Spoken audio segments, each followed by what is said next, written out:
इसमें लिखा हुआ है जी, Afghanistan, Pakistan, Turkey and Qatar held meetings in Istanbul from 25th till 30th October 2025 aimed at solidifying the ceasefire which was agreed by Afghanistan and Pakistan in Doha on 18-19 October 2025 with the mediation of Turkey and Qatar. Basically वो बता रहे हैं कि जी 25 से लेकर 30 तक जो है वो हमारे मुज़ाकरात हुए हैं और सीज़ फायर जो इस वक्त मौजूद है वो सीज़ फायर जो है वो कंटिन्यू करने का फैसला किया गया है। Number 2, all parties have agreed on continuation of seize fire, वही जो मैं आपसे बात करता हूँ। Number 3, further modalities of the implementation will be discussed and decided in a principal level meeting in Istanbul on 6 November 2025. So Istanbul में जनाब तकरीबन एक हफ्ते के बाद जो है वो एक और मीटिंग होने जा रही है और उसके अंदर ये मजीद मोडालिटीज़ जो हैं अभी तय होंगी। Number 4, all parties have agreed to put in place a monitoring and verification mechanism that will ensure maintenance of peace and imposing penalty on the violating party.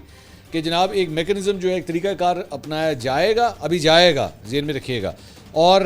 उसके तहत जो है अमन व अमान कायम रखने के लिए जो है वो कोई तजावीज़ ज़ेर गौर आएंगी और अगर कोई पार्टी उसकी वायलेशन करता है, चाहे वो पाकिस्तान हो या अफगानिस्तान हो, तो उसके ऊपर जो है वो जुर्माना किया जाएगा। Number 5, as mediators, Turkey and Qatar expressed their appreciation for the active contribution of both parties and stand ready to continue cooperation with both sides for lasting peace and stability.